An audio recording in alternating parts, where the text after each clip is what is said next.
Hi dear student, कैसे हो आप? सभी का स्वागत है आपके अपने यूट्यूब चैनल तलकासन 10+12 में। देरी ना करते हुए देखो बेटा, कक्षा 10 मैथमेटिक्स 2023 का ये सेट नंबर है 822 जेड जो कि संबल में, किसमें? संबल में खुला था।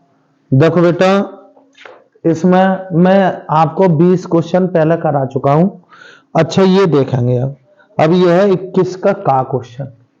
21 का क्वेश्चन नंबर 21 का बेटा, ये question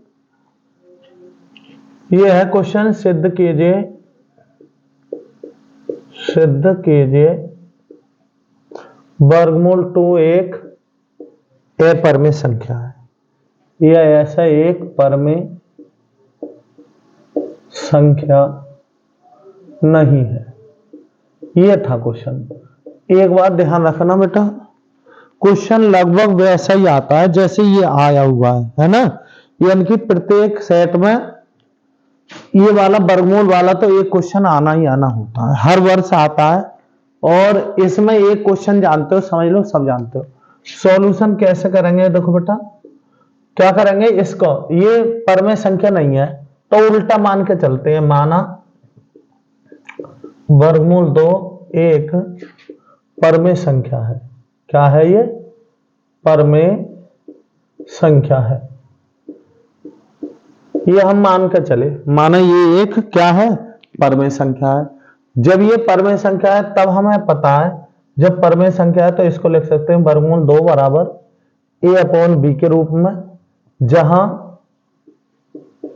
b not equal to 0, b 0 के बराबर नहीं हो सकती। और यहां लिख दो, और a और ये यहां लिख दो तथा, क्या लिख दो? तथा a और b सह अभाज्य संख्या है। सह अभाज्य संख्या है। सब में एक सी थ्योरी लिखते हैं, ठीक। अब देखो, बढ़ाएंगे आगे बेटा, इसको ही लिखो वर्गमूल 2 बराबर a/b बटा 1 करके तिरछे गुणा a बराबर वर्गमूल 2b, दोनों ओर का वर्ग करोगे तो इधर a का वर्ग और इधर वर्गमूल 2 और b का वर्ग। a का वर्ग तो ऐसे रखोगे, वर्ग से वर्गमूल कैंसिल, यहाँ 2 और b का स्क्वायर, ठीक है। अब इससे क्या पता पड़ रहा है, लिखेंगे तब इससे ये पता लग रहा है a स्क्वायर 2 से विभाज्य है। 2 से कैसा है? विभाज्य है। इसलिए a भी 2 से विभाज्य होगा। क्या होगा बेटा? विभाज्य होगा,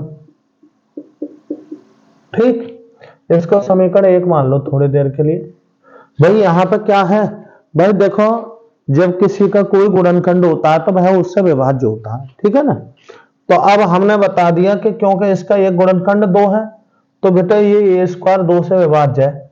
इसका मतलब है इसलिए a भी 2 से विभाज्य होगा। तब हम ये ले सके हैं, हम a इक्वल टू 2 और m ले लो। क्या ले लो? m। समीकरण 1 से ये वाला जो मान 1 में रख दो, जहां a दिख रहा है उसकी जगह 2m, तो यहां लिखोगे 2m इसका होल स्क्वायर इक्वल टू 2 और b का स्क्वायर। और करेंगे ये इसका भी स्क्वायर है, इसका भी स्क्वायर है, तो 4m स्क्वायर बराबर 2b स्क्वायर। ये ऐसे लिख लो, इसको इधर ले आओ, 4m का स्क्वायर अपॉन 2 बराबर b स्क्वायर। इससे ये कटा 2 बार, यह लिख सकते हो, या b स्क्वायर बराबर 2m का स्क्वायर। सही है। अब हम देख रहे हैं b का एक गुणनखंड कितना आ गया? 2। तो यहां पे लिख सकते हैं कि लिखेंगे तब b स्क्वायर, क्या लिखेंगे? 2 से विभाज्य है। कैसा है? विभाज्य है।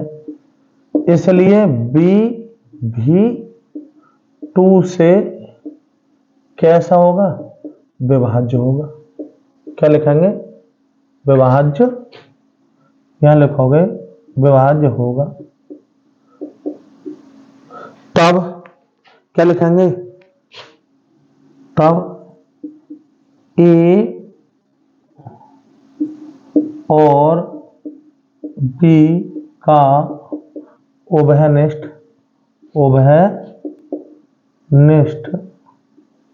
गुणनखंड 2 है। भाई देखो एक बात बताओ बेटा, ए भी 2 से विभाज्य है और बी भी 2 से विभाज्य है, तो हम क्या कह सकें, इनका ये गुणनखंड दोनों का उभयनिष्ठ हो गया, दोनों में एक गुणनखंड 2 हो गया, लिखेंगे। तब ए और बी क्या होगा,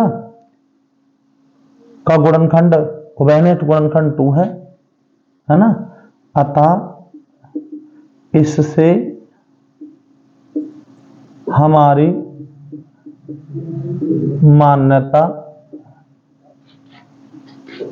क्या, हमारी मान्यता का विरोधाभास होता है। क्या होता है, विरोधाभास होता है। भाई हमारी मान्यता क्या थी कि ए और बी कैसे हैं, सहभाज्य, जबकि इनका उभयनिष्ठ गुणनखंड हो गया 2, तो ये तो सहभाज्य हो गए। तो इससे हमारी मान्यता का क्या हो रहा है, विरोध होता है, लिख देंगे। अतः ऐसा निष्कर्ष हमारी त्रुटिपूर्ण कल्पना के कारण प्राप्त हुआ है। इसलिए क्या है, वर्गमूल 2 एक परमेय संख्या नहीं है। भाई इसलिए हमने अपनी क्या है, हमें अपनी जो है कल्पना क्या करनी चाहिए, चेंज कर देनी चाहिए, अपनी मान्यता चेंज कर देनी चाहिए, क्योंकि जो विरोधाभास हुआ वो हमारी त्रुटिपूर्ण कल्पना के कारण प्राप्त हुआ। इसलिए वर्गमूल 2 एक क्या है, परमेय संख्या नहीं है, अर्थात ये एक कैसी है, अपरमेय संख्या है।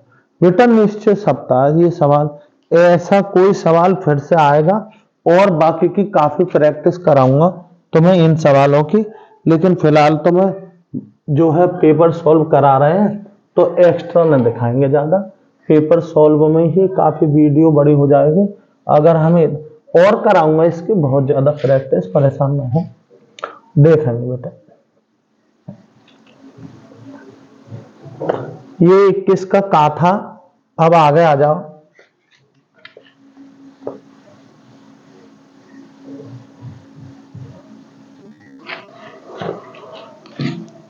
देखो बेटा 21 का खा बहुत सिंपल है, ऐसा भी एक सवाल आता है। देखो खा क्या कह रहा है, 21 का खा सवाल बता रहा है बेटा, एक त्रिभुज PQR में कोण Q = 90 डिग्री, यदि tan φ = 1/√3, तो sin φ cos R plus cos P और sin R का मान ज्ञात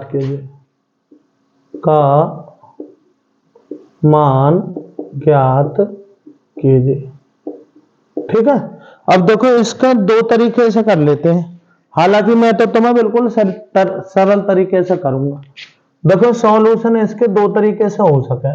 बेटा एक त्रिभुज बना लो अपनी तरफ से, बना लिया। ये कौन सा कह रहे थे, वो कह रहे थे यहां पर Q मानना, क्या मानो Q, और ये मान लिया मैंने चलो P, और ये मिल गया R। इस तरीके से एक त्रिभुज हो गया, ठीक है। अब त्रिभुज के तीनों कोणों का योग कितना होता है, 180। तो अब उन्होंने ये दे रखा है बेटा, क्या दे रखा है, tan φ = 1/√3, ठीक है। अब हम जान रहे हैं हमें P मिल जाना चाहिए और R, फिर जरा सी देर में आंसर आ जाएगा। तो tan P ऐसे ही बेटा, इसकी जगह आप tan कितने का मान है ये, अरे tan 30 का मान है, इतने की जगह क्या कर लो tan 30, tan से tan cancel, P equal to क्या हो गया 30 अंश आ गया। बेटा ये कितना हो गया 30 अंश, ये 90 अंश। तो त्रिभुज के तीनों कोणों का योग कितना होता है 180, ये कितना हो गया 60, सही है। तो अब हमें तब, इसलिए हम क्या है, या यहां पे लिख दो, क्या लिख दो, तब हम क्या जानते हैं, अरे कोण P प्लस कोण Q प्लस कोण R इक्वल टू 180। यहां क्या करो, कोण P का मान कितना है बेटा 30, Q का मान कितना 90 प्लस के R, इस तरीके से लगाओ, ये कितना हो गया 120 और प्लस के R, कोण R बराबर 180, कोण R बराबर क्या हो जाएगा 180 माइनस के 120, कुल मिला के कोण R बराबर 60 अंश, क्या हो गया 60। तब हमें किस चीज का मान निकालना है, हमें निकालना है sine P into cos R plus cos P into sine R। Value रख दो बेटा, कुछ भी ना करें। साइन P का मतलब है साइन 30, कॉस R का मतलब है 60 अंश, प्लस कॉस P का मतलब है कॉस 30, और साइन R का मतलब है यहाँ 60 लिख दो। बस कुछ भी ना करना। इसका मान कितना हो गया 1/2, इसका भी 1/2, इसका वर्गमूल 3/2, इसका भी वर्गमूल 3/2।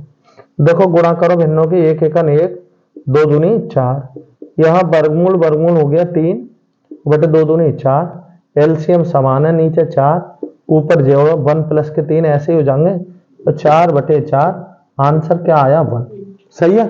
ये तरीका है, या फिर क्या बना लो इससे आप त्रिभुज में, ये बेटा ये लंब है और ये आधार है, यहाँ लंब और आधार रख दो, तो फिर यहाँ से पाइथागोरस प्रमेय से ये भुजा निकाल लेना, और फिर आप जो है सबके मान निकाल सकते हो। लेकिन ये बहुत बेटर तरीका है, वैल्यू याद होनी चाहिए, वैल्यू याद है तो इससे बढ़िया सवाल इनकी तरीका नहीं हो सकता। बहुत बेहतरीन तरीका है, वैल्यू याद होनी चाहिए। अगला देखो बेटा 21 का गा सवाल यहीं आ जाएगा, छोटा सा सवाल है, ज्यादा बड़ा ना। क्या कह रहा है सवाल, द्विघात समीकरण के मूल ज्ञात कीजिए। तो द्विघात समीकरण इन्होंने दे रखी है बेटा, ये दे रखी है 4x² प्लस के 3x प्लस के 5 बराबर 0, है ना, के मूल ज्ञात कीजिए, के मूल ज्ञात कीजिए। अब बेटा दो तरीके से ज्ञात कर सको इसके, देखो कैसे, अरे सॉल्यूशन करेंगे बेटा, द्विघात समीकरण लिख लो पहले, द्विघात समीकरण क्या है 4x² प्लस 3x प्लस के 5 बराबर क्या आ गया 0। अब हम देख रहे हैं इसके मूल ज्ञात करें, हम क्या ज्ञात करें मूल।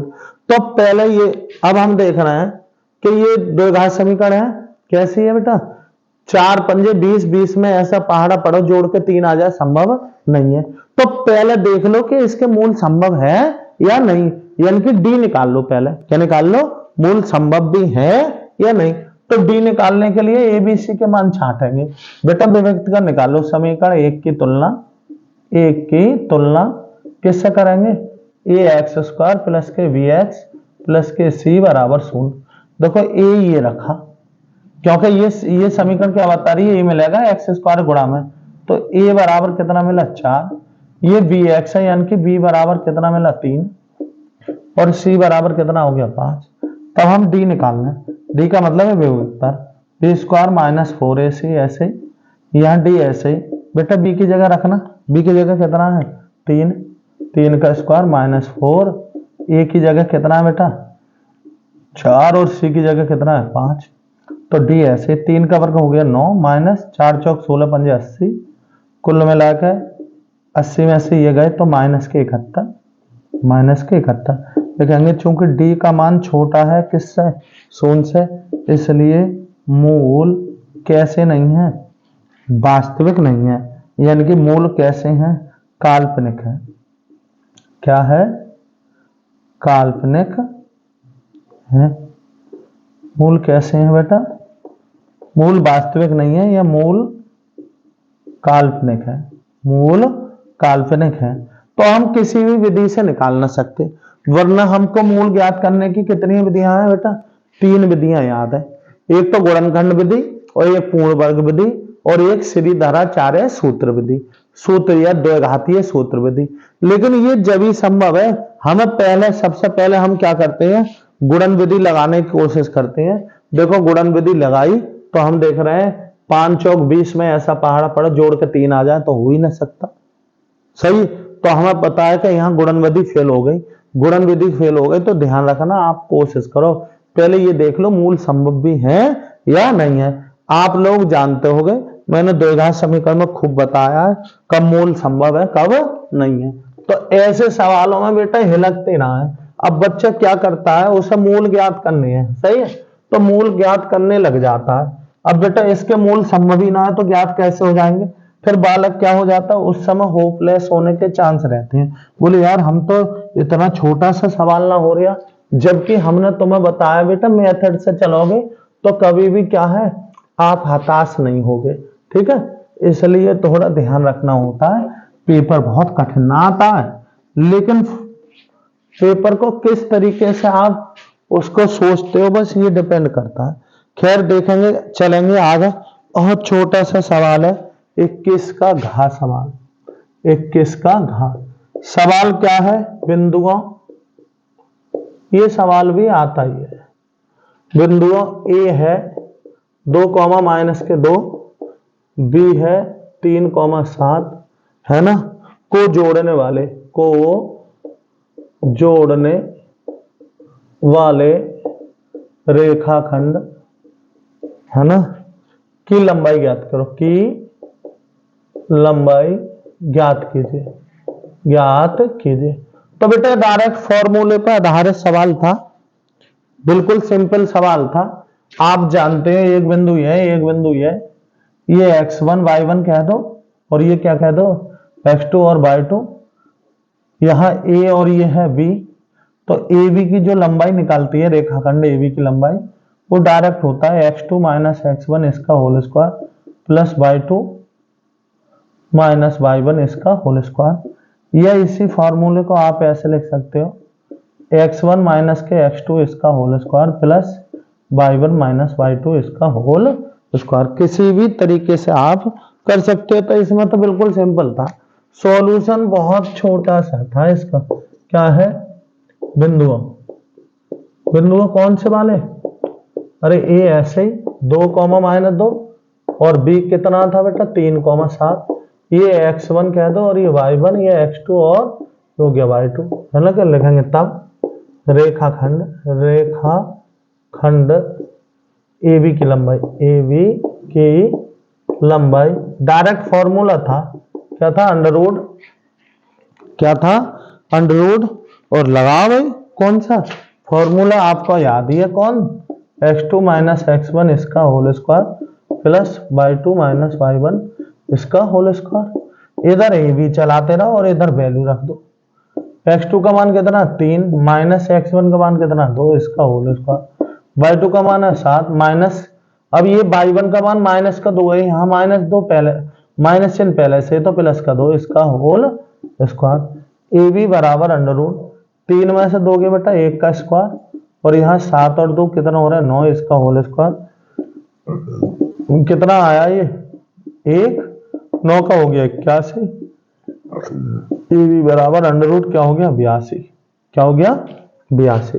ठीक है, अब 82 के फैक्टर होंगे भी, तो 41 दूनी 82, कुछ भी ना निकला बाहर, तो आप ऐसे कह दोगे मात्रक, और यही क्या आ गया आंसर। बेटा ये दो बिंदुओं पर, दो बिंदुओं के सूत्र पर एक सवाल आता भी है जरूरी, इस बार भी निश्चित आएगा। और बिल्कुल सवाल क्या था, बेस था, दो बिंदुओं के बीच की दूरी निकालने का। यदि भी किसी बच्चे को सूत्र याद था तो कर दिया होगा आसानी से, कुछ भी ना था इस सवाल में, सही है ना। देखो बेटा अब आगे आएंगे, ये हो गया 21 का कौन सा वाला, 21 का घा सवाल हो गया। अब देखो 21 का आड़ा, देखो 21 का आड़ा, इधर देखेंगे क्या है, अच्छा सवाल है बेटा। यदि व्यास 1 सेमी वाले 8 सेमी लंबी तावे की छड़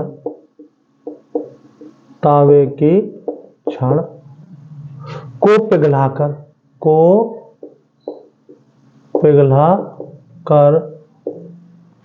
पिघलाकर एक समान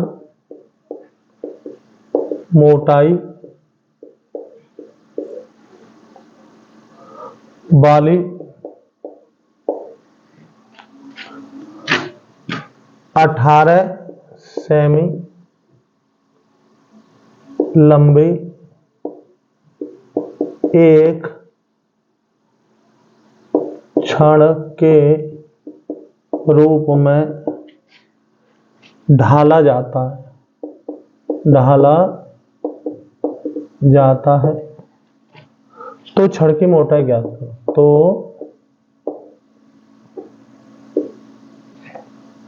छड़ की मोटाई ज्ञात कीजिए। इधर देखेंगे बेटा, सवाल कठिन ना है। जब भी पिघलाने वाला सवाल हो, सही है, जब भी पिघलाने वाला सवाल हो, बिल्कुल सिंपल सवाल है। करना क्या है हमें बेटा, व्यास जो है, जब भी पिघलाने वाला सवाल हो तो एक काम याद रखना, आप आयतन नहीं बदलते हैं भाई। किसी चीज को कोई भी चीज बना लो, यहां पर क्या है, अरे छड़ का रूप कौन सा होता है, छड़ का रूप बेलन के आकार का है। छड़ का रूप क्या है, बेलन का। तो बेलन के आकार, बेलन वाले सूत्र लगाएंगे। कैसे रखेंगे, माना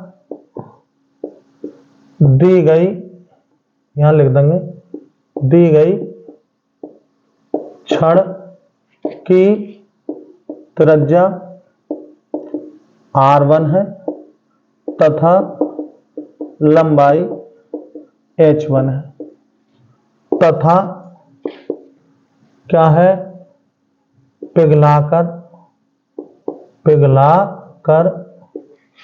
बनी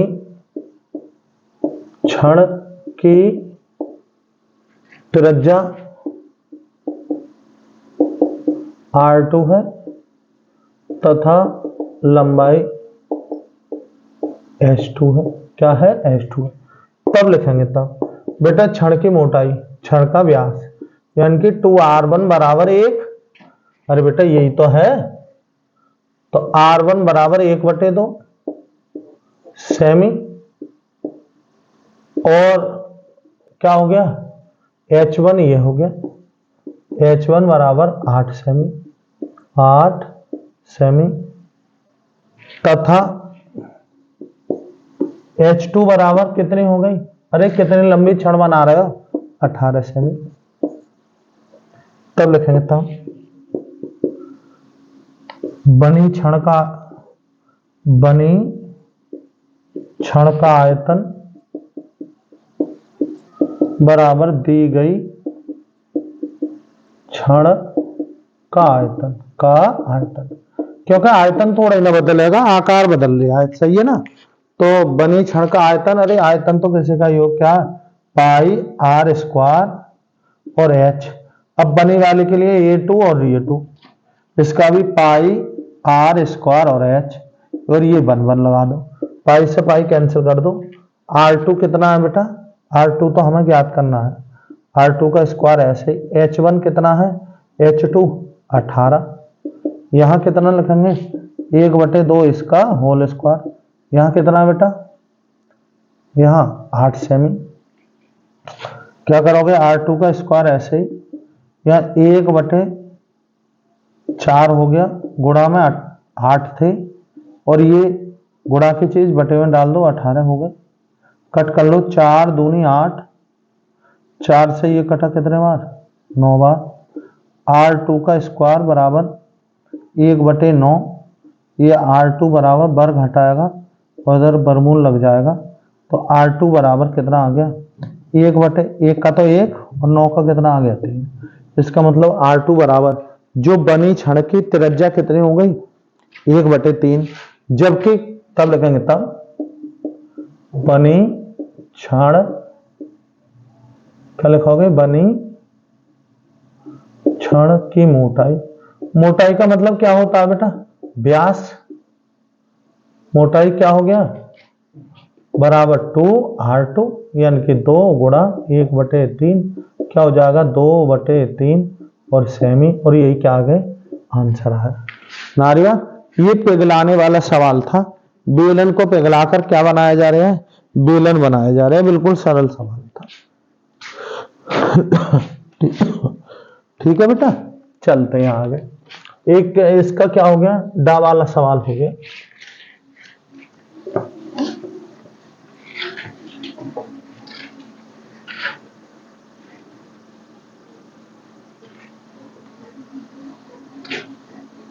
इसमें आयतन पिघलाने वाला कोई भी सवाल हो, बेलन को पिघलाकर शंकु बनाया जा रहा है या शंकु को पिघलाकर बेलन गोला कुछ भी बनाए, ध्यान रखना आयतन बदलते नहीं।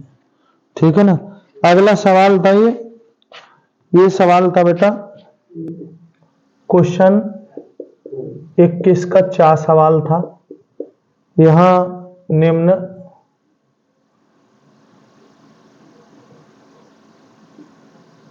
लिखित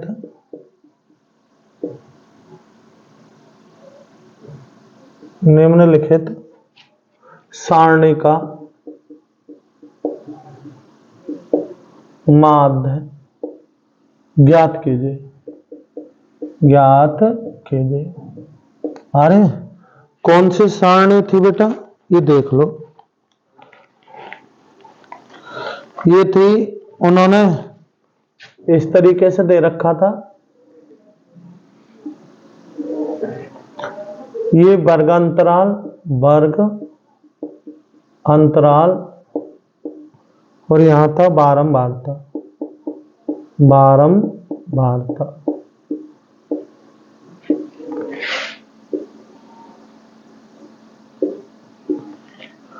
यहां 10 से 25, 25 से 40, 40 से 55 और 55 से 70 और 70 से 85 और 85 से 100, इस तरीके से था। यहां था 2 3 7 6 6 6। सही है। अब समांतर माध्य बेटा, माध्य निकालने की 3 विधियां क्या है? 3 माध्य निकालने की 3 विधियां है बेटा। क्या? एक तो प्रत्यक्ष विधि। क्या? प्रत्यक्ष विधि तो 3 कॉलम में ही हो जाती है। ये तुम्हारा वर्ग अंतराल, ये बारंबारता, ये मध्यमान और ये f गुणा x। इससे भी कर सकते हो आसानी से, इससे ही कर दो, कोई दिक्कत थोड़ी ना। यहां वर्ग अंतराल, यहां बारंबारता, यहां मध्यमान, ये तुम्हारा f होता है, ये x और ये f गुणा x। अब ये डिपेंड करता है आप कौन सी विधि से कर रहे हैं। जैसे ये सवाल, ये प्रत्यक्ष विधि से कर रहे हैं। किससे कर रहे हो आप? प्रत्यक्ष विधि से। देखो कैसे, 10 से 25 और 25 से 40 और 40 से 55 और 55 से 70 और 70 से 85 और 85 से 100। ठीक है। यहां पे बेटा 2 और 3 7 6 6 और 6। यहां पे जोड़ करोगे बारंबारताओं का, सिग्मा f या n कह दो कुछ।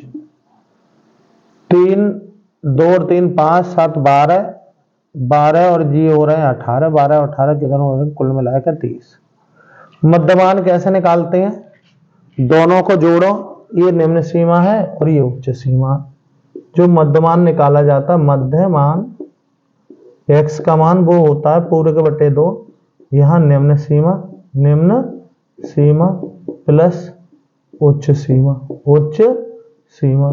दोनों को जोड़ो और आधा कर दो। तो ये कितना बैठ रहा है बेटा 35, कितना हो रहा है, अरे 25 10 35 हो रहा है, 35 का आधा करोगे तो हो जाएगा 17.5। ठीक, अब देखो आंकड़ा सतत है तो अंतर कितने का है बेटा 10 10 का ही तो है, सॉरी कितने का 15 15 का है। इसमें 15 जोड़ते जाओ, हालांकि चाहो तो तुम फिर से इनको जोड़ो और वो कर दो आधा, सही है।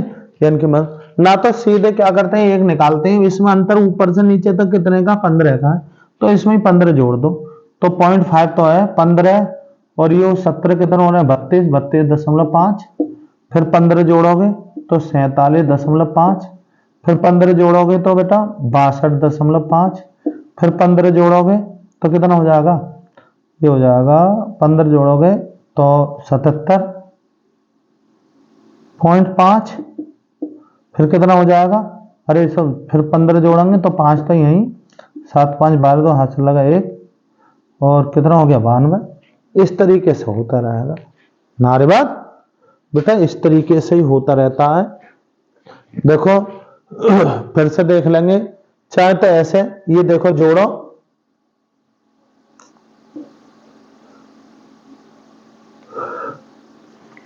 भाई वर्गांतराल मध्यमान निकालने का बेटा ये सूत्र होता है निम्न सीमा प्लस उच्च सीमा।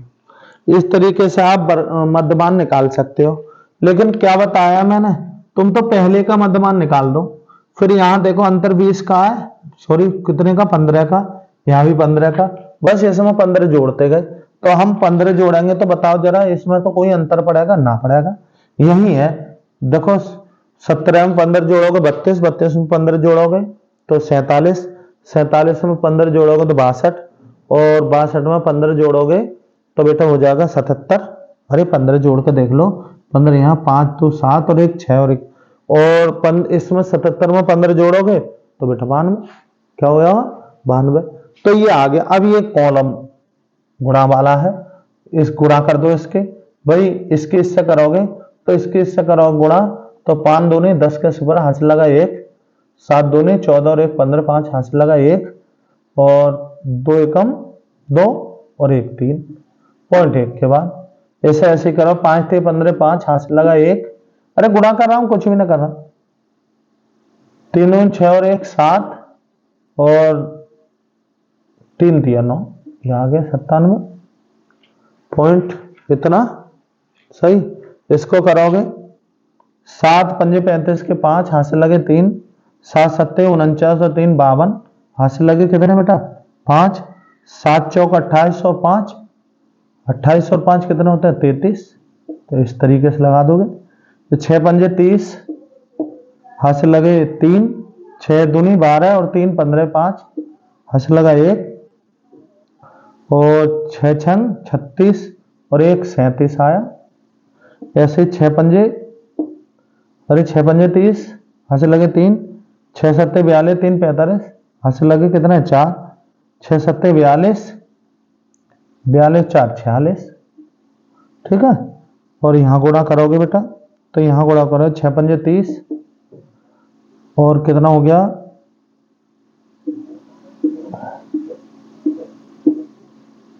6 पंजे 30 हाथ से लगे कितने 3, 6 दूनी 12 3 15 5 हाथ से लगा 1 और 6 नंबर 54 और 1 55, इस तरीके से रखिए।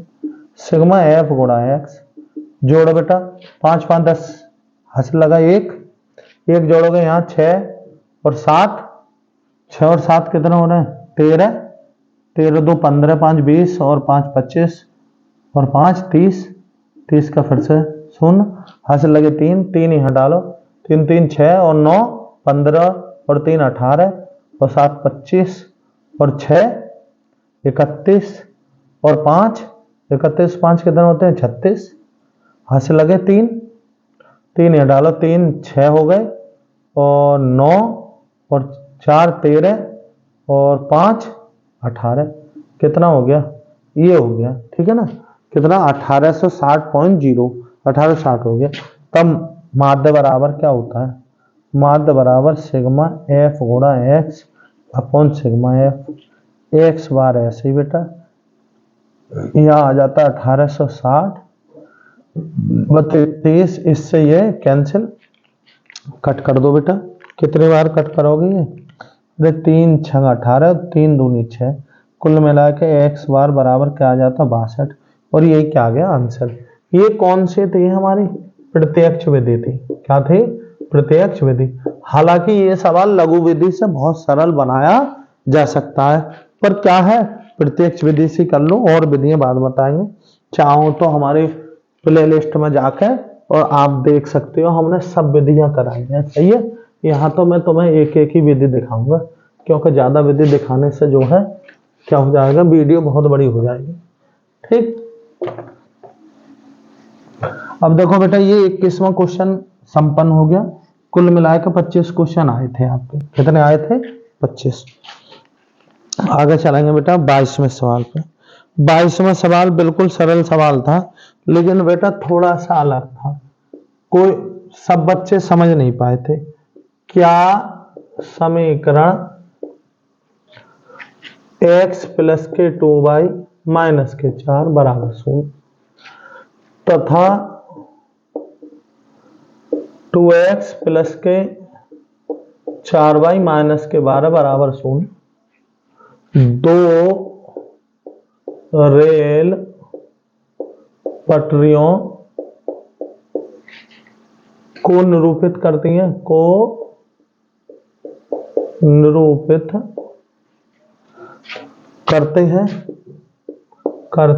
हैं उन्होंने ये कहा, इसे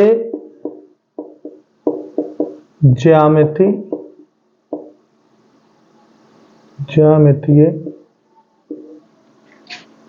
विधि से व्यक्त करो, विधि से व्यक्त कीजिए।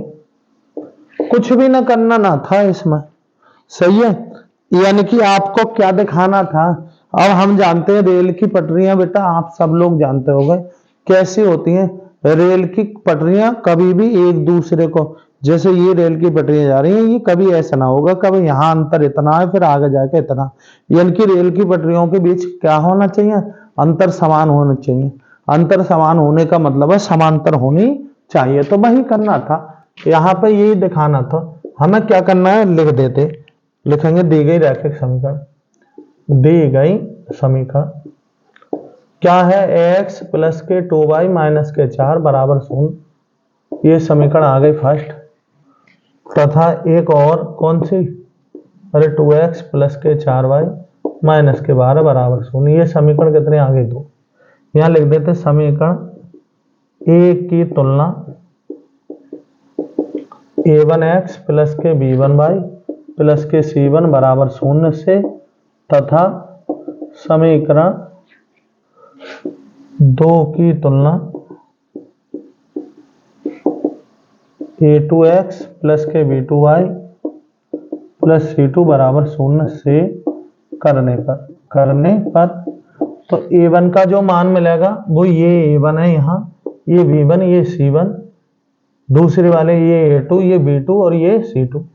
तो a1 का मान कितना मिला 1, कुछ ना आए तो यहाँ 1, b1 का मान कितना है 2 और c1 का मान कितना है 4 लगेंगे। तथा a2 का मान कितना बेटा 2, b2 का मान 4 और c2 का मान कितना है माइनस के 12, है ना। तब क्या अनुपात निकालो, तब क्या निकाल के देखें, अनुपात निकालो बेटा, a1 बटे a2, a1 बटे a2, a1 कितना है 1 बटे 2, सही है।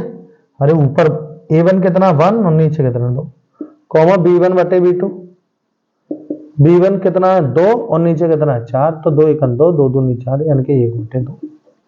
तथा एक अनुपात और निकालो c1 बटे c2, c1 कितना है बेटा माइनस के 4 बटे माइनस के 12, इससे ये कैंसिल, 4 एकम 4, 4 3 12, 1 बटे 3।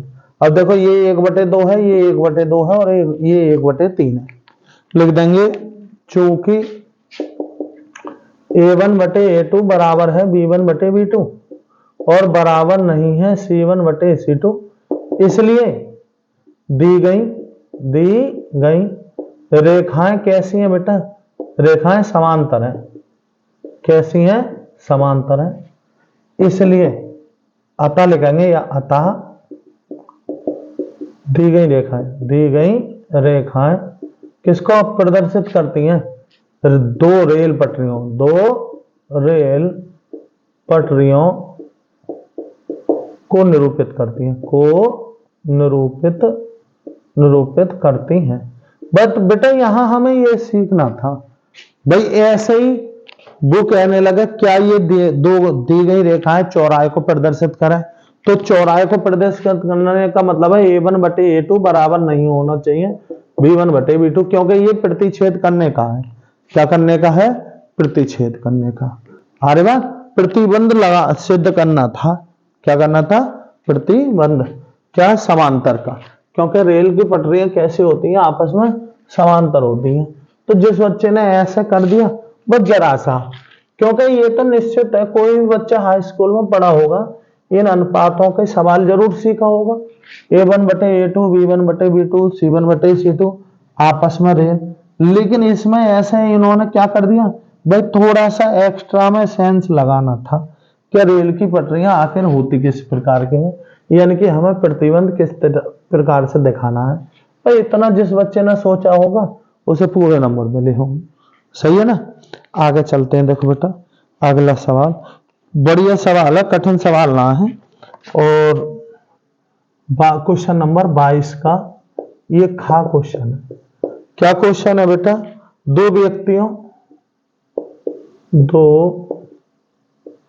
व्यक्तियों की आय का अनुपात 9:7 है और उनके खर्चों का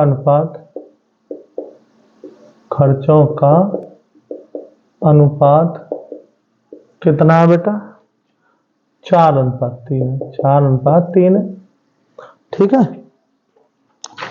यदि इनमें से प्रत्येक व्यक्ति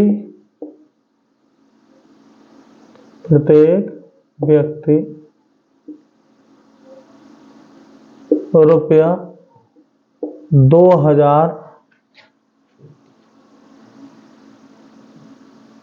प्रति माह बचा लेता है तो उनकी मासिक आय ज्ञात कीजिए। उनकी मासिक आय ज्ञात कीजिए। देखो बेटा बिल्कुल सरल सवाल था। अब देखो भाई तुम इसी को कठिन बना लो तो वो तो पता ही नहीं। देखो क्या करना था बेटा, सब लोग जानते होंगे जो बचत होती है वो कुल आय माइनस की खर्च होती है ना। तो देखो उनकी आय का है ना, तो लिखेंगे यहां व्यक्तियों के आय का अनुपात कितना है बेटा? 9:7 है। कितना है? तब लिखेंगे तब पहले व्यक्ति की आय अलग अलग कर लो बेटा, 9x तथा दूसरे व्यक्ति की आय बराबर क्या हो गया? 7x हो गया। ये आय हो गई। लिखेंगे तथा व्यय में अनुपात, व्यय का मतलब है खर्च या खर्चों का अनुपात कितना बेटा? 4:3 है। तब लिखेंगे तब पहले व्यक्ति का खर्च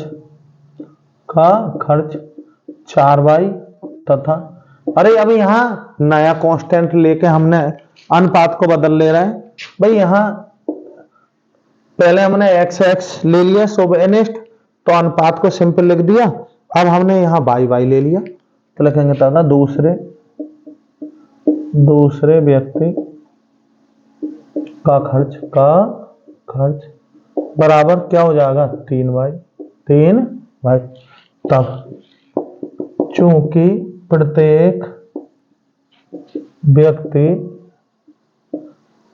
प्रति माह 2000 रुपये बचाता है, इसलिए हमने क्या करा भाई, इसका करो इतने में से इतना घटाओ, तो 9x माइनस के 4y बराबर 2000 रुपये। ये समीकरण आ गई फर्स्ट। तथा दूसरे व्यक्ति का ऐसे कर लो, कितना 7x माइनस के 3y और बराबर कितना हो गया 2000। ठीक है, ये क्या बन गई, अरे हमें निकालना क्या है बेटा, उनकी आय ज्ञात करनी है। आय का मतलब है हमें x मिल जाए, क्या मिल जाए x, क्योंकि आय का अनुपात यही तो था, तो आय मिल जाए यानी कि x का मान मिल जाए। ठीक है, अब ये रैखिक समीकरण बन गए, क्या बन गई रैखिक समीकरण। तो हमें पता है इसको हल करने की हम पे तीन विधियां हैं, प्रतिस्थापन विधि, विलोपन विधि और खंड विधि। ठीक, तो हमें x का मान निकालना है, तो ये y का पद कट करना होगा। कट जब हो जाएगा जब कैसा होगा समान, तो हम देख रहे हैं छोटी संख्या 3 है, बड़ी 4 है, तो बेटा 3 में 4 किसी की भी गुणा करके 4 नहीं बनाया जा सकता। जब ऐसी कंडीशन में सवाल हो तो इसमें कर दो 3 की, इसमें कर दो 4 की, बस यही लिख दो। क्योंकि समीकरण 1 में 3 से तथा समीकरण 2 में 4 से गुणा करके लिखने पर समझ रहे हो क्यों, क्योंकि हमें पता है बेटा हम करेंगे क्या, हम जानते हैं कि इसमें अगर हम इसमें 3 की कर देंगे, इसमें 4 की, तो ये पद समान बना रहे हैं। सही है, समान बन कर जाएगा तो कट जाएगा, तो इसमें 3 की गणना करेंगे पूरे में, समीकरण 1 में 3 से गुणा, तो 3 नम 27x और यहाँ 3 चौक 12y और यहाँ हो जाएगा 3 दूनी 6, 6000 हो गए ना, हो गए। यहाँ कितने करें 4 से, 4 सत्ते 28x, 4 तिया 12y है ना, और 4 दूनी 8, यही तो आ गया बेटा। ऐसा कर दो यहाँ। अब हमें पता है पद समान है पर कट नहीं रहा, तो यहाँ लिख देंगे घटाने पर। क्या करने पर, घटाने पर नीचे वाले समीकरण के चिन्ह बदल जाते हैं, बदल दोगे बेटा, ये माइनस, ये प्लस और ये माइनस, ये कैंसिल हो गए। 28 में 27 गए माइनस के x, और यहाँ 8000 में 6000 गए माइनस के 2000, इससे ये x बराबर कितना आ गया 2000, यानी कि x बराबर कितना हो गया, x का मान मिल गया। अब उनकी आय बता दो, इतने और इतने लिख देंगे। अतः व्यक्तियों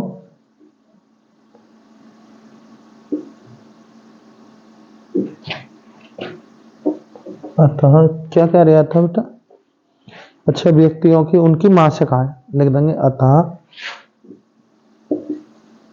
व्यक्तियों की मासिक आय क्रमशः बना दो बेटा। कितना आया, x का मान कितना आया 2, तो यहाँ पे कितना हो जाएगा, अरे 2 9 18, कितना हो गए 18000, और दूसरे की 2 सत्ते 14, कितना हो गया 14000 रुपये। और ये क्या आ गया आंसर। इस तरीके से उनकी मासिक आय निकल गई।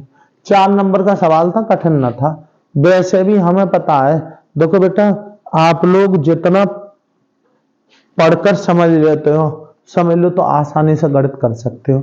अरे इसमें ये सवाल क्या था, सवाल था बेटा उन्होंने आय में अनुपात दे दिया, व्यय में अनुपात दे दिया और खर्च बता दिया, प्रत्येक 2000 रुपया बचाता है। तो हमें यहाँ पे ये है कि खर्च से समीकरण बनाएंगे। तो हम ये जानते हैं बेटा आय माइनस के खर्च बराबर बचत। ये इस वाले सूत्र से, इस वाले नियम से हमने क्या कर ली, समीकरण बना ली, और समीकरण बन गई तो उनको आसानी से लिख दो। यही तो करा है हमने। चलो देखते हैं। बहुत कठिन सवाल ना होते हैं ये बेटा, जरा जरा से। भाई रैखिक समीकरण, ये लौट फेर के यही सवाल आते रहते हैं। और भाई हर एक बार थोड़ा तो चेंजिंग होती है, तो उसमें ध्यान देंगे बेटा। गणित अच्छा करने आने के साथ आपकी जो है सोच इस प्रकार की है कि सवाल पहले मन से पढ़ा। मन से पढ़ने का मतलब है कैसे दे रखा है ये पता होना चाहिए। जो बच्चा इस तरीके से करता है, किस अननोन जो पहले उसने नहीं देखा है उस सवाल को भी कर जाता है। रटना ना होता है गणित में, तरीके याद रखने होते हैं। देखो बेटा अगला सवाल सिंपल सवाल है, बहुत कठिन ना था। ये गा था, क्या कह रहा था बेटा, सिद्ध कीजिए कि बिंदु 3,2 -2, -3 और 2,3 एक समकोण त्रिभुज के शीर्ष है। एक समकोण त्रिभुज के शीर्ष है, ऐसे कह रहा था। ठीक है ना। अब देखो बेटा क्या कह रहा है बेटा, यहां बड़ा सिंपल क्वेश्चन है। क्या हम क्या कर लेते हैं, सॉल्यूशन कैसे करेंगे बेटा। माना दिए गए बिंदु ए 3,2 बी -2,3 तथा इसको मान लो सी 2,3 है ना। तब लिखेंगे दो बिंदुओं x1 y1 तथा x2 y2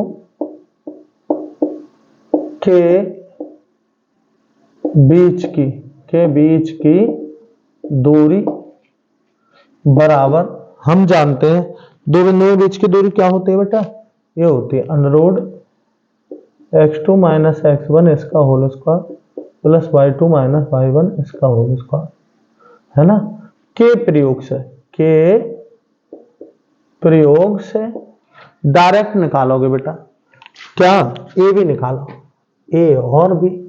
अब ए बी कितना हो जाएगा, अरे इतने माइनस इतने, तो -2 -3 इसका होल स्क्वायर प्लस इतने माइनस इतने, यानी कि -3 -2 इसका होल स्क्वायर। इस दो बिंदुओं के बीच की दूरी का प्रयोग कर रहा है, तो ये हो गया -5 इसका होल स्क्वायर, ये भी -5 का इसका होल स्क्वायर, ये भी ऐसे ही बेटा √ माइनस का वर्ग होता +5 का हो गया 25, ये भी 25 हो गया।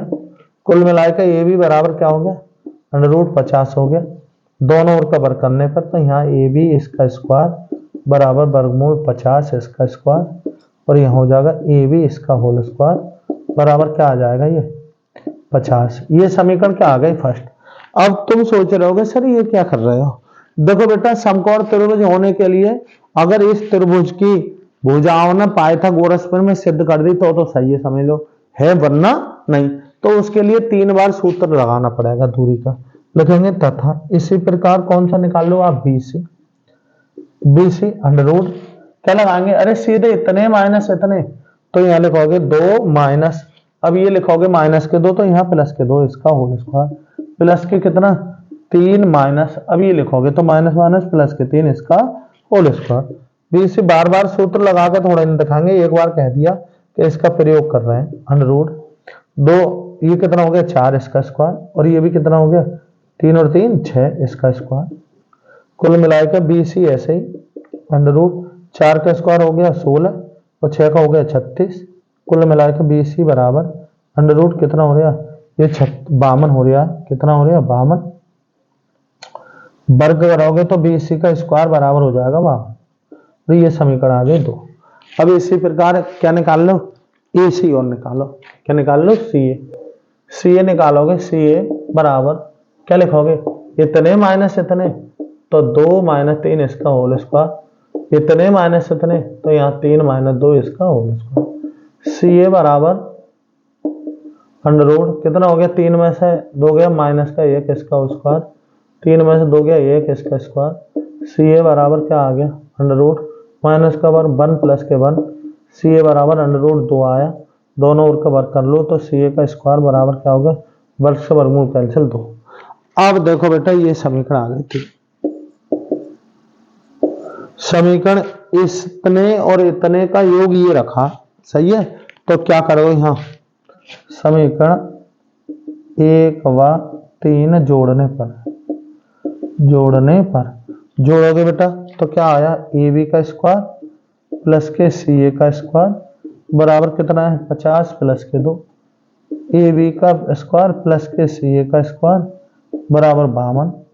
समीकरण कौन से 2 से क्या लिख सकते हो? ए बी का स्क्वायर प्लस के सी ए का स्क्वायर, इसकी जगह क्या लिख सकते हो? बी सी का स्क्वायर, जो कि क्या है? पाइथागोरस प्रमेय, पाइथागोरस प्रमेय है। और पाइथागोरस प्रमेय कहाँ सेटिस्फाई होती है? केवल समकोण त्रिभुज में, है ना? इसलिए सिद्ध होता है कि दिए गए बिंदु समकोण त्रिभुज के शीर्ष है। समकोण त्रिभुज के क्या है? शीर्ष है। आ रही बात तुम्हारी समझ में? अब बेटा कोई जरूरी ना है कि यही सवाल आए, कोई जरूरी थोड़ा ही ना बेटा यही सवाल आए, लेकिन इससे हम क्या कर सकते हैं? इससे बेटा हम क्या कर सकते हैं भाई? अब की बार ये आया है, अब की बार हो सके सिद्ध कीजिए ये समबाहु त्रिभुज के हैं, तो हम सब भुजाएं निकाल कर दिखाते, तो उस समय सब भुजाओं के मान समान आते। सिद्ध कीजिए ये समद्विबाहु त्रिभुज के शीर्ष है, तो 2 भुजाएं समान आती। आ रही बात तुम्हारी समझ में? थोड़ा सा ध्यान देंगे, 2 बिंदुओं के बीच के सूत्र का प्रयोग करके बड़े आसानी से हमें क्या करना था? समकोण त्रिभुज सिद्ध करना था। और समकोण त्रिभुज सिद्ध करने का मतलब है कि हमने किस तरीके से करा है बेटा? 2 बिंदु दूरी निकाल के भुजाएं निकालनी। क्या निकालनी? भुजाएं। और भुजाएं निकाल के पाइथागोरस प्रमेय सिद्ध कर दी। सही है? चलो देखो बेटा आगे देखेंगे। देखो बेटा ये सवाल मैंने इसलिए लिख दिया ताकि कि तुम्हें कम देर सॉल्यूशन कैसे करें, बिल्कुल सरल सा सवाल है बेटा। क्या है यहां पे दिया है? क्या दिया है बेटा? ओ ए इंटू ओ बी बराबर ओ सी इंटू ओ डी। ठीक है? ओ ए यहीं, ये गुणा की चीज इधर ले आए बेटा बटे में, वहां पे ओ डी रह गई, ये ओ बी इधर ले आए। ठीक है? इसका मतलब हमने क्या कर दिया? इतने बटे इतना, यही तो हो गया। फिर क्या है? इतने बटे इतना सिद्ध कर दिया। अब देखो बेटा ये कोण बराबर है इसके, क्या है? लिखेंगे तथा कोण ए ओ डी बराबर है कोण सी ओ बी के।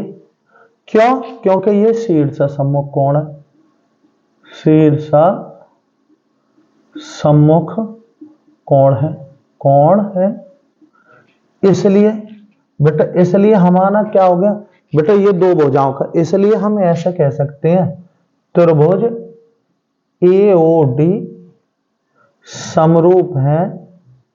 क्या है ये? समरूप है कौन से वाले त्रिभुज के? COD, COD. तथा यहां पे समरूपता की कसौटी, समरूपता की कसौटी क्या हो गई? ऐसे ऐसे नारी बात। अरे साइड एंगल साइड, यानी कि 2 साइडों का अनुपात समान है, साइडों का अनुपात समान है और एक एंगल समान है, यही तो हो गया। 2 साइडों का अनुपात समान है और एक एंगल समान है, तो बेटा ये त्रिभुज कैसा हो गया? फिर तो ये समरूप हो गए, और समरूप हो गए लिख देंगे अतः।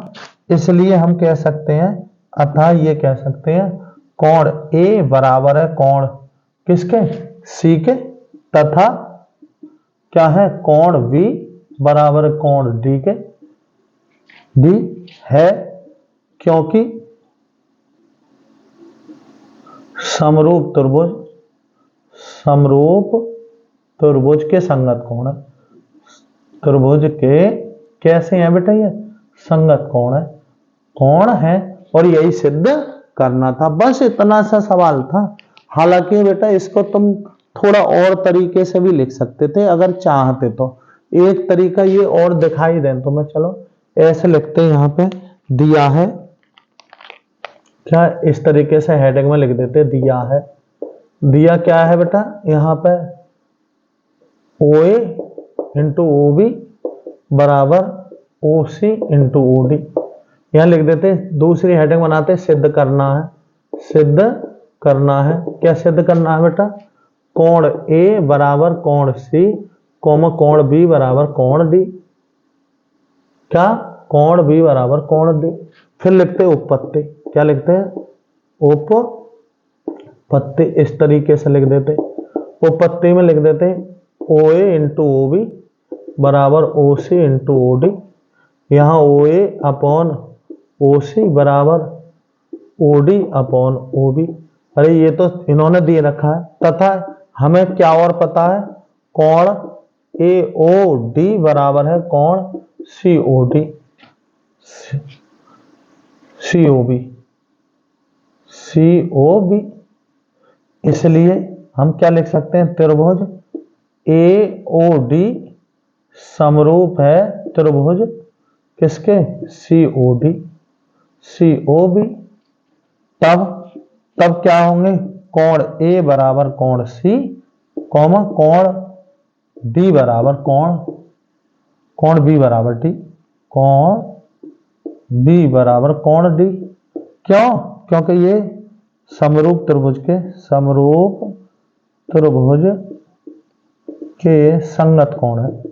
संगत कोण है जो कि बराबर होते हैं, आपस में बराबर होते हैं। चाहे इस तरीके से लिख देते, चाहे इस तरीके से, कुछ भी नहीं है, दोनों तरीके से सरल था बेटा। 4 नंबर के हिसाब से ये छोटा सा क्वेश्चन था। जिसको समरूप त्रिभुज के बारे में पता है उस बच्चे ने जरा सी देर में कर दिया होगा। ठीक है, आगे देखते हैं बेटा, सवाल लिख दो फिर देखते हैं।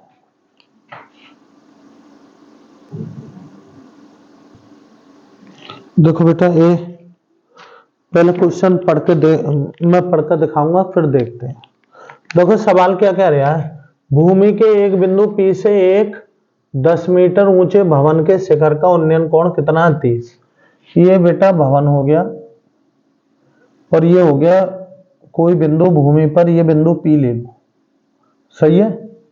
यहां कितने मीटर ऊंचे, 10 मीटर ऊंचा भवन है, ये 10 मीटर ऊंचा और क्या ये भवन।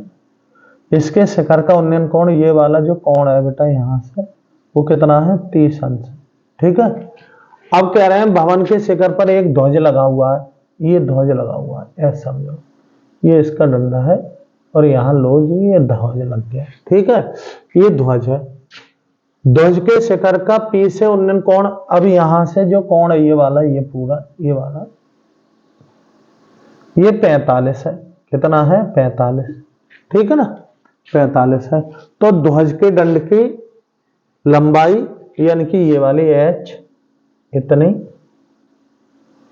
और भवन की बिंदु P की भवन से दूरी यानी कि ये X मान लो, ये दूरी ज्ञात कीजिए।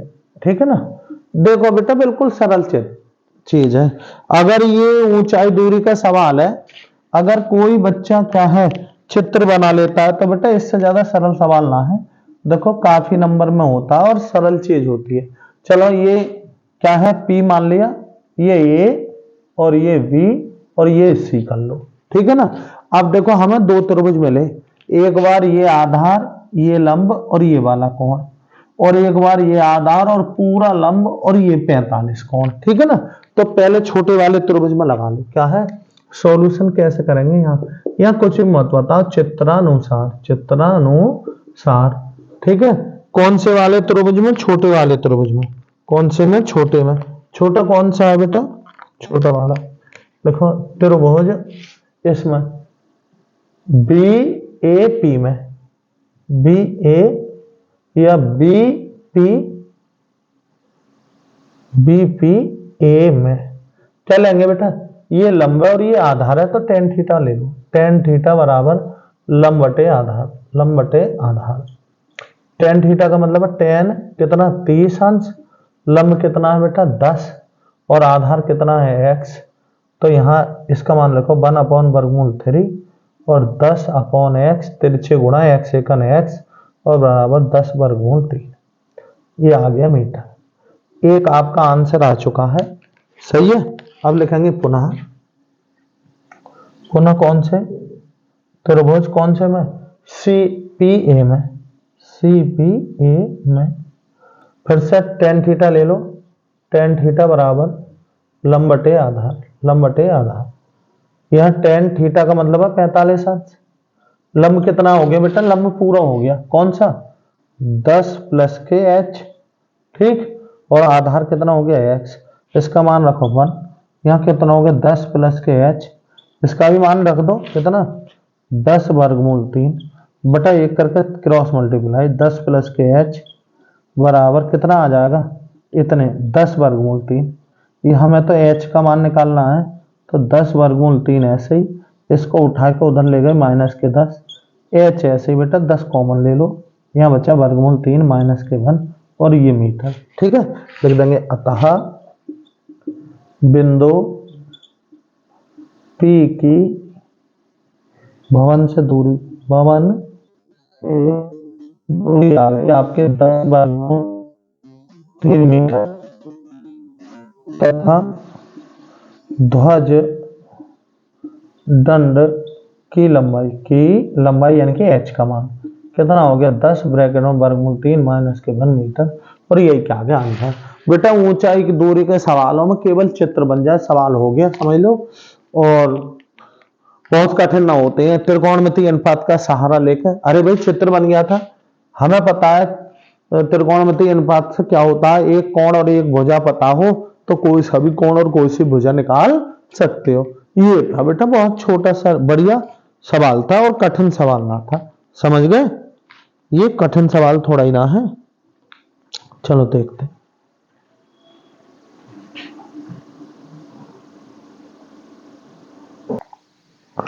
देखो बेटा अच्छा सवाल है ये,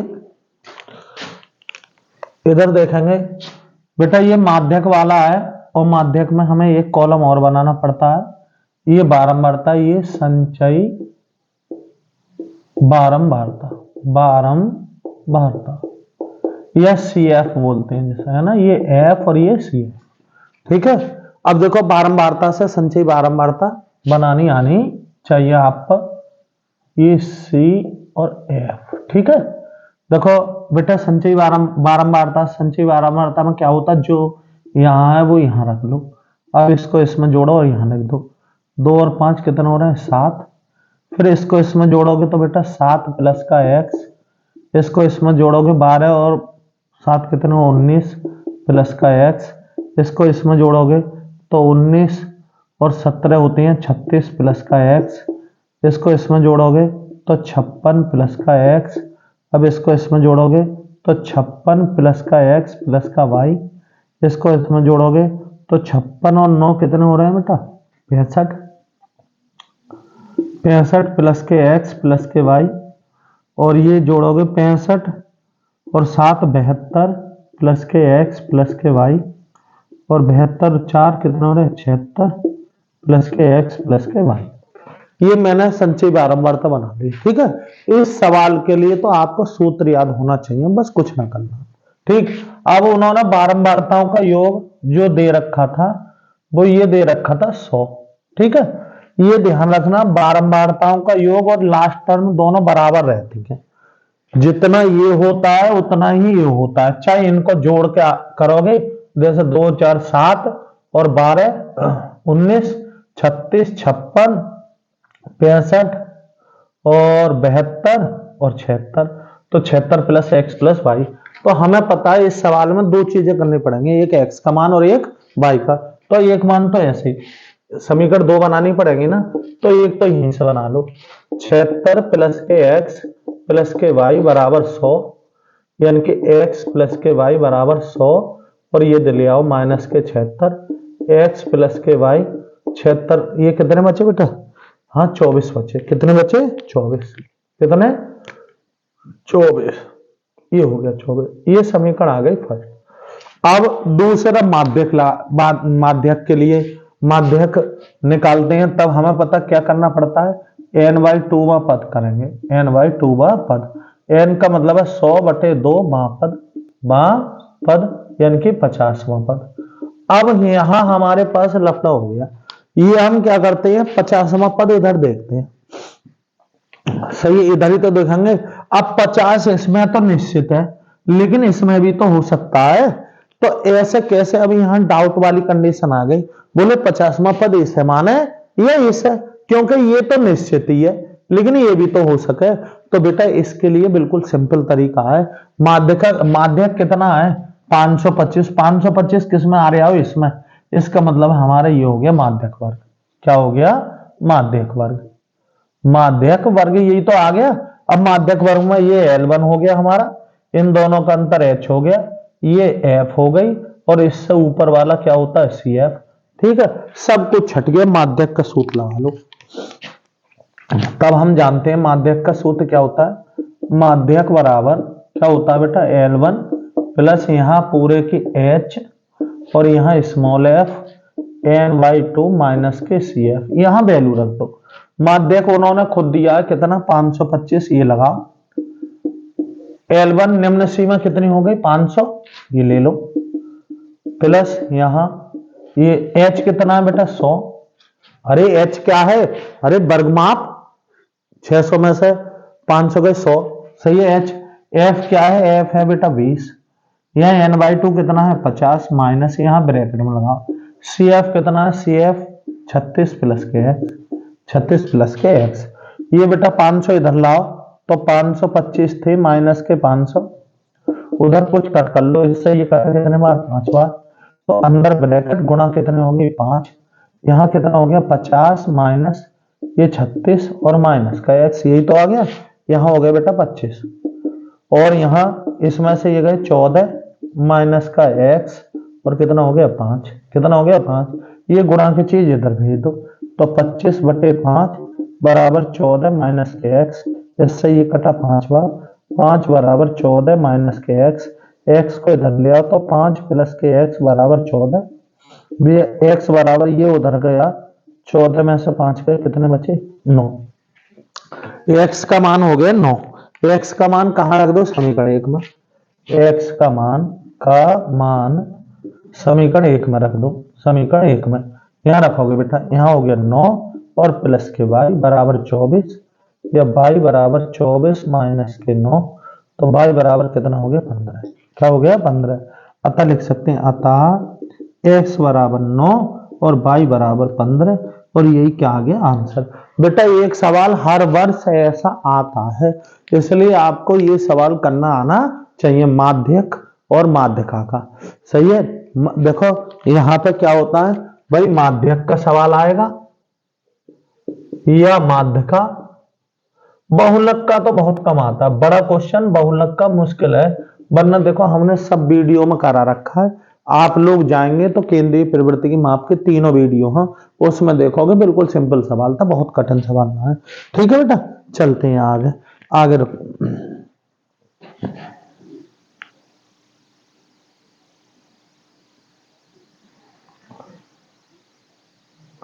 देखो बेटा ये सवाल 6 नंबर का आया, जबकि कुछ भी ना है सवाल में, बहुत सरल सवाल है ये। सॉल्यूशन देखेंगे, कुछ भी ना है। देखो r बराबर, वृत्त की त्रिज्या r बराबर 4 सेमी, और थीटा बराबर कितना दे रखा है? 30 अंश। ठीक है, तो क्या कह रहा है? वृत्त के त्रिज्यखंड का क्षेत्रफल ज्ञात कीजिए। वृत्त त्रिज्यखंड का तब लिखेंगे, तब संगत त्रिज्यखंड का क्षेत्रफल, त्रिज्यखंड का क्षेत्रफल। डायरेक्ट बेटा सूत्र था कौन सा? θ/360 और पाई r स्क्वायर, इतना लगाना था। थीटा कितना है?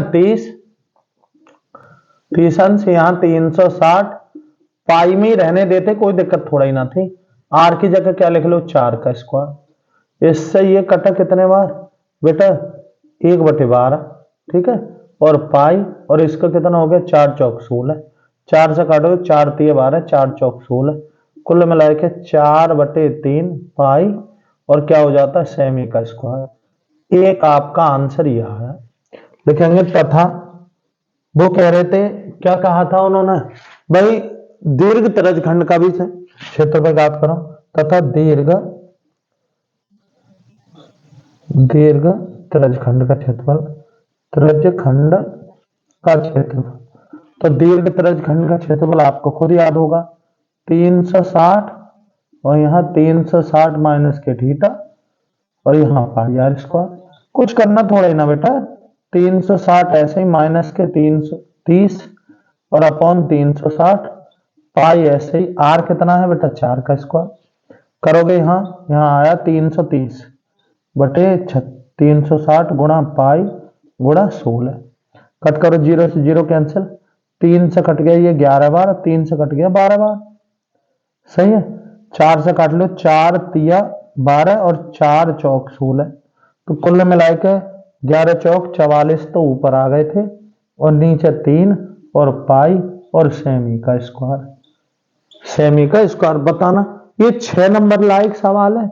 अरे बेटा इससे बड़े बड़े तो कभी कभार 1 नंबर में आ जाते हैं, इसलिए ध्यान देंगे। सवाल जरूरी ना है सब कठिन सवाल हो, कुछ सवाल सरल भी देता है, सही है ना। इसके लिए सूत्रों का अध्ययन, यानी कि बेसी तो है बेटा, आर और थीटा वो देगा, तो तुम्हें क्या लगा देना सूत्र। अगर सूत्र ना याद था तो बताओ 6 नंबर किस तरीके से छूटे होंगे किसी बच्चे के। और भाई कुछ बच्चों के लिए ध्यान देंगे बेटा, पेपर को करने का तरीका होता है, जो ना आ रहा उसको फिलहाल छोड़ते चलो, और एक बार में करके चले आओ, लास्ट तक जाओ। ऐसा ना हो कठिन सवालों में हिल गए रहो, कम कम नंबरों के हैं, और फिर उनमें ही बहुत विस्तार से कर रहे हैं, देखा बाद के ऐसे सवाल छोड़ जाते हैं। कुछ बच्चे कभी कभार जो काफी होशियार होते हैं वो भी कभी कभार धोखा खा जाते हैं। इसलिए पहले पेपर को जितनी स्पीड से हो उतनी स्पीड से करो, जो ना आ रहा टेंशन मत लो, गारंटी से पूरा पेपर करके आओगे यदि आप तरीके से करोगे तब। देखो बेटा ये सवाल लिखा हुआ है, देखो अच्छा सवाल था, कुछ कठिन सवाल ना था। जो बच्चा जरा सी बगैर डरे आगे बढ़ गया समझ लो उसने कर दिया होगा। वो क्या कह रहा है, बीएल और सीएम एक समकोण त्रिभुज एबीसी की माध्यिका है, माध्यिका की जानकारी होनी चाहिए। एक त्रिभुज है एबीसी और एक कोण क्या है एम। देखो बेटा ये मैंने एक त्रिभुज बना लिया, ये वाला त्रिभुज बना लिया, ठीक है ना।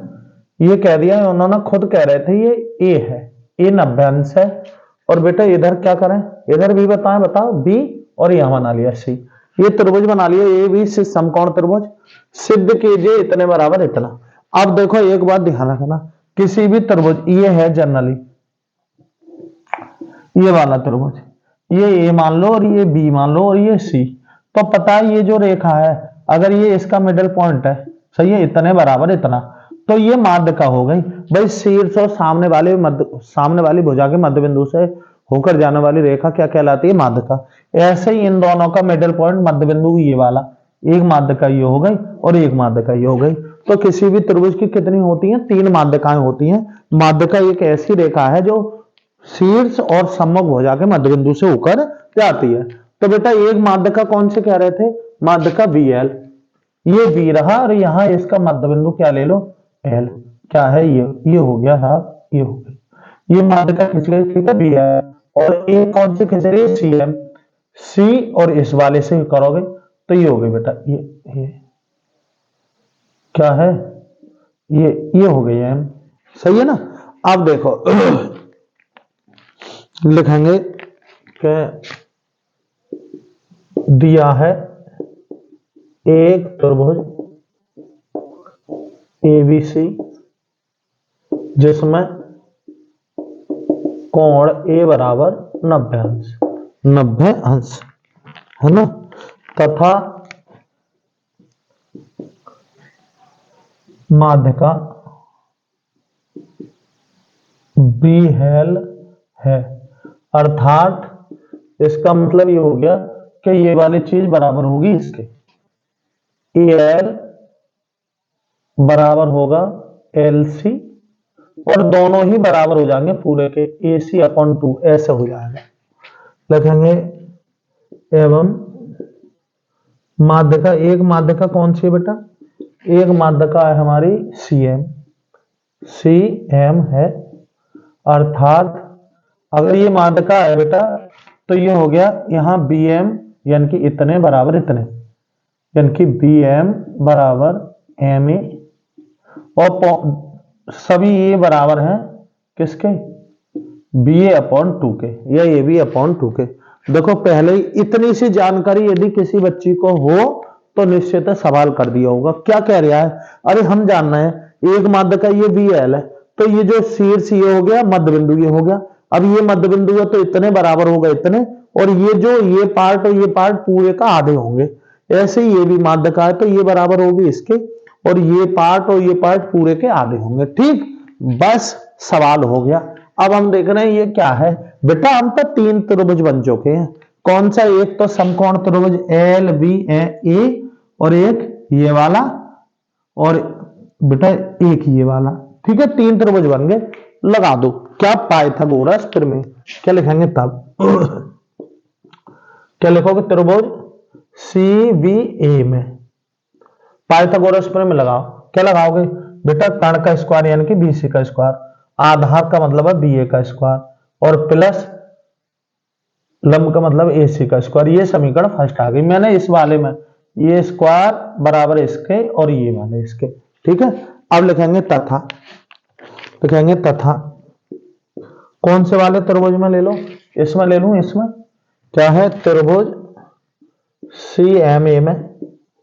फिर से अब क्या करोगे, यहां सी एम का स्क्वायर, किसका, सी एम का स्क्वायर यानी कि कर्ण का स्क्वायर बराबर एम ए का स्क्वायर प्लस ए सी का स्क्वायर, ए सी का स्क्वायर। ये सी एम का स्क्वायर ऐसे रहने दो बेटा, एम ए की जगह रख लो, एम ए यही तो है, इसकी जगह लिख लूं बी ए अपॉन 2 इसका होल ट्वाइस, और ए सी का स्क्वायर, ये सी एम स्क्वायर बराबर ये इसका भी स्क्वायर, यहां लिख लो बी ए का स्क्वायर, और अपॉन 4 और प्लस का क्या हो गया, ए सी का स्क्वायर। ये समीकरण 2।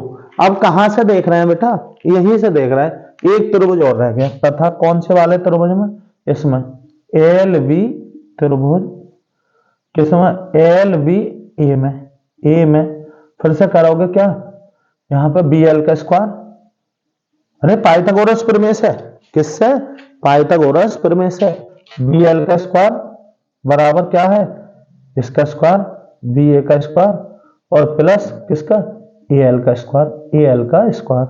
ये बी सी का स्क्वायर ऐसे ही, बी ए का स्क्वायर ऐसे ही। इस ए एल की जगह क्या लिख दो, अरे ए एल की जगह बेटा लिख सकता हूं ए सी अपॉन 2 इसका होल स्क्वायर, और बी सी का स्क्वायर, सॉरी ये बी एल है, क्या है ये, बी एल, बी एल और बी एल, यहां भी बी एल, ठीक है ना, बराबर बी ए का स्क्वायर और प्लस ए सी का स्क्वायर, और अपॉन कितना आ गया, 4। ये समीकरण कितने आ गए, 3।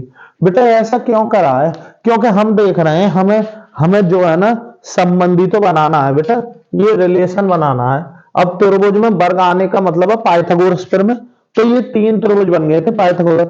अब हम देख रहे हैं यहाँ बी एल और सी एम जुड़ रहे हैं, यानी कि इसको जोड़ दो, तो समीकरण 2 व 3 जोड़ने पर, समीकरण 2 व 3 जोड़ने पर जोड़ोगे बेटा, तो यहां लिख दूं इसको, अरे बी एल का स्क्वायर प्लस सी एम का स्क्वायर, अरे बाएं पक्ष जोड़ लिया, दाएं पक्ष जोड़ो, बी ए का स्क्वायर अपॉन 4 प्लस यहां ए सी का स्क्वायर, और प्लस क्या हो जाएगा बेटा, बी ए का स्क्वायर और प्लस ए सी का स्क्वायर अपॉन कितना हो गया, 4।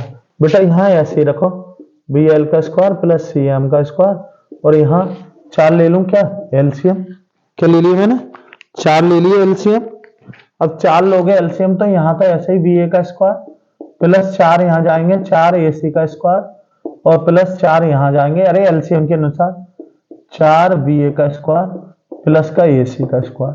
कुल मिला के बी एल का स्क्वायर ऐसे ही प्लस सी एम का स्क्वायर अपॉन कितना आ गया 4।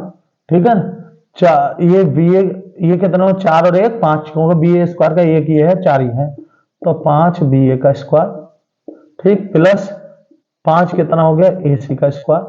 ठीक है ना, बी एल का स्क्वायर ऐसे ही प्लस सी एम का स्क्वायर अपॉन कितना आ गया 4।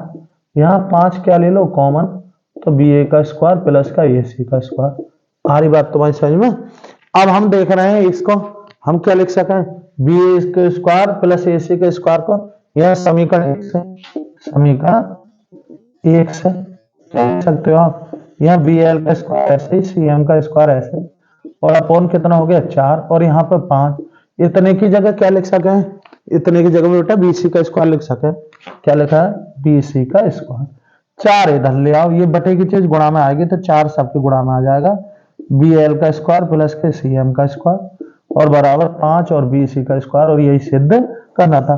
बेटा बहुत कठिन सवाल ना था, 6 नंबर अपने आप में काफी नंबर रहते हैं। और जिस बच्चे ने जरा सा सोच के, यानी कि जिस बच्चे को माध्यका का ज्ञान था, उसने ये सवाल जरा सी देर में कर दिया होगा, और सब कुछ तो सवाल में ही दे रखा है। बेटा ये निकलवा रहा समकोण त्रिभुज, हाई स्कूल लेवल पर एक ही चीज ज्यादा बताई जाती है, जब भी समकोण त्रिभुज समझ लो क्या जरूर लगेगी, पाइथागोरस प्रमेय जरूर लगा सकते हो। तो ये पाइथागोरस प्रमेय तो था, इसने 3 त्रिभुज बनवा दिए, 3 समकोण। कौन सा, एक ये वाला त्रिभुज और एक ये वाला और एक बड़ा वाला, पहले ही दिया था। नभ्यंश लास्ट हर बार में यहां तक आना था। माध्यका का मतलब है शीर्ष और मध्य बिंदु, यानी कि ये और ये दूरी बराबर है, क्योंकि ये मध्य बिंदु होता है, क्योंकि माध्यका का मतलब ही यही होता है, शीर्ष और सम्मुख भुजा के मध्य बिंदु से होकर जाने वाली जो रेखा होती है वही तो माध्यका है। बस एक सवाल और कराएंगे बेटा, ठीक है, इधर देखो, देखो बेटा ये लास्ट सवाल है तुम्हारा इसका पेपर का, 25 सवाल आए थे, और बहुत सिंपल सवाल। देखना जरा आंसर का है भिन्न का, जब भी भिन्न का सवाल हो तो इतना अपने तरफ से चलते हैं, माना भिन्न का अंश बराबर x तथा भिन्न का